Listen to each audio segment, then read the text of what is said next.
प्रिय भक्तगण, आज हम आपको एक कथा का श्रवण करा रहे हैं जो सुनने मात्र से आपके जीवन में सुख समृद्धि और धन की वर्षा होगी। तो चलिए कथा को प्रारंभ करते हैं। हरे कृष्ण, ओम नमः शिवाय। प्रेम से बोलिए जगत जननी माता जगदम्बा माई की जय। ओम नारायणाय नमः। प्रिय भक्तगण, हमारे चैनल में आप सभी का स्वागत है। आज हम आपको बहुत ही दुर्लभ एवं महत्वपूर्ण कथा सुनाते हैं। इस कथा को आप लोग बड़े ही प्रेम और प्रसन्न चित्त मन के साथ सुनिएगा। प्रिय भक्तगण, आज हम आपको निर्जला एकादशी की व्रत कथा श्रवण कराएंगे। अगर आप इस चैनल पर नए आए हैं तो सबसे पहले चैनल को सब्सक्राइब कर लीजिए। सेल्फ जीत भक्ति चैनल को सब्सक्राइब करके वीडियो को लाइक कर दीजिए और अपने प्रिय लोगों और साथियों को भी शेयर कीजिए। एकादशी व्रत हिंदुओं में सबसे अधिक प्रचलित व्रत माना जाता है। वर्ष में 24 एकादशियां आती हैं, किंतु इन सब एकादशियों में ज्येष्ठ शुक्ल एकादशी सबसे बढ़कर फल देने वाली समझी जाती है, क्योंकि इस एक एकादशी का व्रत रखने से वर्ष भर की एकादशियों के व्रत का फल प्राप्त होता है। निर्जला एकादशी व्रत अत्यंत संयम साध्य है। इस युग में यह व्रत संपूर्ण सुख भोग और अंत में मोक्ष कहा गया है। कृष्ण पक्ष और शुक्ल पक्ष दोनों पक्षों की एकादशियों में अन्न खाना वर्जित है। निर्जला एकादशी व्रत का पौराणिक महत्व और व्याख्यान भी कम रोचक नहीं है। जब सर्वज्ञ वेद व्यास ने पांडवों को चारों पुरुषार्थ धर्म अर्थ काम और मोक्ष देने वाली एकादशी का व्रत संकल्प कराया था, तब युधिष्ठिर ने कहा, जनार्दन, ज्येष्ठ मास के शुक्ल पक्ष में जो एकादशी पड़ती है कृपया उसका वर्णन कीजिए। भगवान श्री कृष्ण ने कहा, हे राजन, इसका वर्णन परम धर्मात्मा सत्यवती नंदन व्यास जी करेंगे, क्योंकि ये संपूर्ण शास्त्रों के तत्वज्ञ और वेदांतों के पारंगत विद्वान हैं। तब वेद व्यास जी ने कहने लगे, कृष्ण पक्ष और शुक्ल पक्ष दोनों पक्षों की एकादशी में अन्न खाना वर्जित है। द्वादशी के दिन स्नान करके पवित्र हो और फूलों से भगवान केशव की पूजा करें। फिर नित्य कर्म समाप्त होने के पश्चात पहले ब्राह्मणों को भोजन देकर अंत में स्वयं भोजन करें। यह सुनकर भीमसेन बोले, परम बुद्धिमान पितामहा, मेरी उत्तम बात सुनिए। राजा युधिष्ठिर, माता कुंती, द्रौपदी, अर्जुन, नकुल और सहदेव ये एकादशी को भी भोजन नहीं करते तथा मुझसे भी हमेशा यही कहते हैं कि भीमसेन एकादशी को तुम भी ना खाया करो, परंतु मैं उन लोगों से यही कहता हूँ कि मुझसे भूख नहीं सह जाती। भीमसेन की यह बात सुनकर व्यास जी कहा, यदि तुम नरक को दूषित समझते हो और तुम्हें स्वर्गलोक की प्राप्ति अभिष्ट है और तो दोनों पक्षों की एकादशी में दिन भोजन नहीं करना चाहिए। भीमसेन बोले, महाबुद्धिमान पितामहा, मैं आपके सामने सच कहता हूँ, मुझसे एक बार भोजन करने की भी व्रत नहीं किया जा सकता, तो फिर उपवास करके मैं कैसे रह सकता हूँ। मेरे उदर में वृक नामक अग्नि सदा प्रज्वलित रहती है, अतः जब मैं बहुत अधिक खाता हूँ तभी यह शांत होती है। इसलिए महामुनि, मैं पूरे वर्ष भर में केवल एक ही उपवास कर सकता हूँ, जिससे स्वर्ग की प्राप्ति सुलभ हो तथा जिसके करने से मैं कल्याण का भागी हो सकूँ। ऐसा कोई एक व्रत निश्चय करके बताइए, मैं उसका यथोचित रूप से पालन करूँगा। व्यास जी ने कहा, भीम, ज्येष्ठ मास में सूर्य वृष राशि पर हो या मिथुन राशि पर शुक्ल पक्ष में जो एकादशी हो उसका यत्न पूर्वक निर्जल व्रत करो। केवल कुल्ला या आचमन करने के लिए मुख में जल डाल सकते हो, उसको छोड़कर किसी प्रकार का जल विद्वान पुरुष मुख में ना डालें, अन्यथा व्रत भंग हो जाता है। एकादशी को सूर्योदय से लेकर दूसरे दिन के सूर्योदय तक मनुष्य जल का त्याग करे तो यह व्रत पूर्ण होता है तदंतर द्वादशी को प्रभात काल में स्नान करके ब्राह्मणों को विधि पूर्वक जल और स्वर्ण का दान करें। इस प्रकार सब कार्य पूरा करके जितेंद्रिय पुरुष ब्राह्मणों के साथ भोजन करें। वर्ष भर में जितनी एकादशियां होती हैं उन सब का फल निर्जला एकादशी के पालन मात्र से मनुष्य प्राप्त कर लेता है। इसमें तनिक भी कोई संदेह नहीं है। शंख चक्र और गदा धारण करने वाले भगवान केशव ने मुझसे कहा था कि यदि मानव सबको छोड़कर एकमात्र मेरी शरण में आ जाए और एकादशी को निराहार रहे तो वह सब पापों से छूट जाता है। एकादशी व्रत करने वाले पुरुष के पास विशाल काय, विकराल आकृति और काले रंग वाले दंड पाशधारी भयंकर यमदूत नहीं आते। अंत काल में पीताम्बरधारी सौम्य स्वभाव वाले, हाथ में सुदर्शन धारण करने वाले और मन में समान वेगशाली विष्णु दूत आखिर इस वैष्णव पुरुष को भगवान विष्णु के धाम में ले जाते हैं। अतः निर्जला एकादशी को पूर्ण यत्न करके उपवास और श्री हरि का पूजन करें।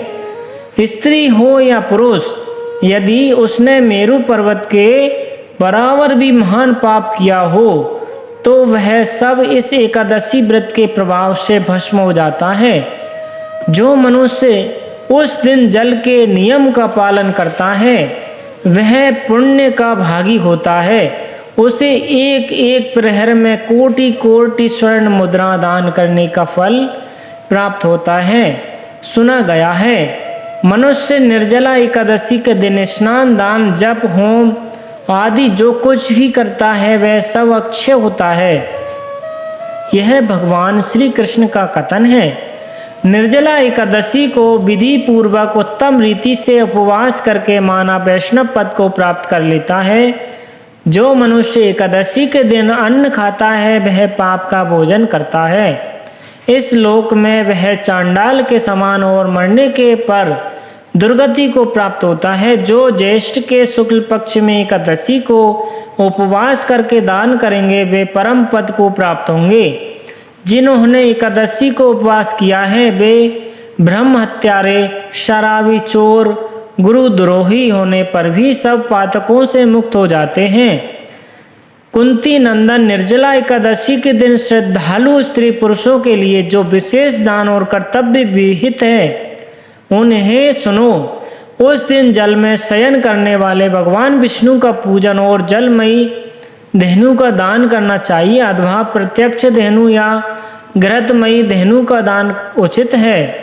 पर्याप्त दक्षिणा और भांति भांति के मिष्ठानों द्वारा यत्न पूर्वक ब्राह्मणों को संतुष्ट करना चाहिए। ऐसा करने से ब्राह्मण अवश्य संतुष्ट होते हैं और उनके संतुष्ट होने पर श्री हरि मोक्ष प्रदान करते हैं।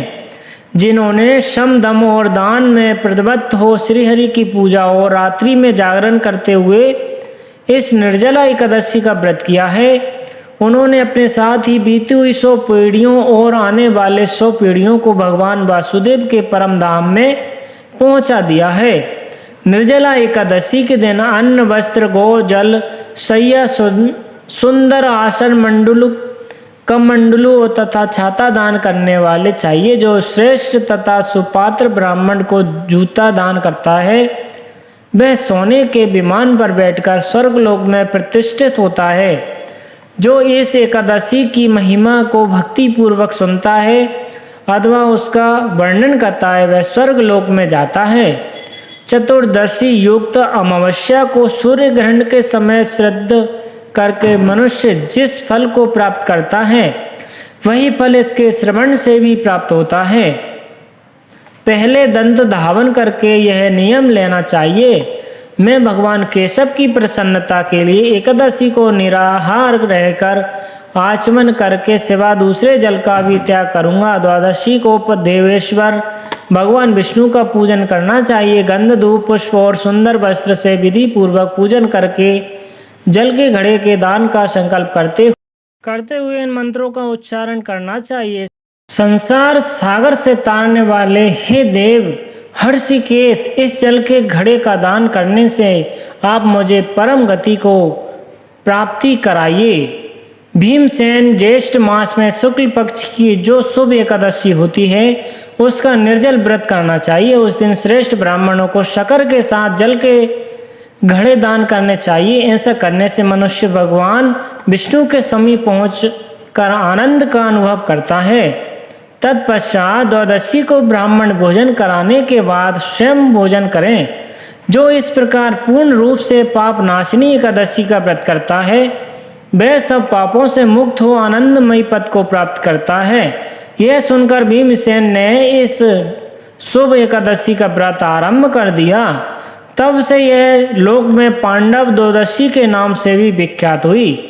ज्येष्ठ शुक्ल पक्ष एकादशी के ही दिन भगवान श्री कृष्ण ने देवी रुक्मणी का हरण किया था। अतः यह एकादशी रुक्मणी हरण एकादशी के नाम से भी जानी जाती है।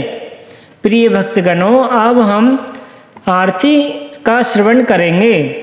ओम जय एकादशी जय एकादशी माता, विष्णु पूजा व्रत को धारण कर शक्ति मुक्ति पाता। तेरे नाम गिनाऊं देवी भक्ति प्रदान करनी, गण गौरव की देनी माता शास्त्रों में बरनी। ओम मार्गशीर्ष के कृष्ण पक्ष की उत्पन्ना, विश्व तारिणी जन्मी शुक्ल पक्ष में हुई मोक्षदा मुक्तिदाता बन आई। पोष में श्री कृष्ण पक्ष की सफला नामक शुक्ल पक्ष में होए पुत्र दानंद अधिक रहे। नाम षट तिला माघ मास में कृष्ण पक्ष आवे, शुक्ल पक्ष में जया कहावे विजय सदा पावे। विजया फाल्गुन कृष्ण पक्ष में शुक्ला आम्ल की पाप मोचनी।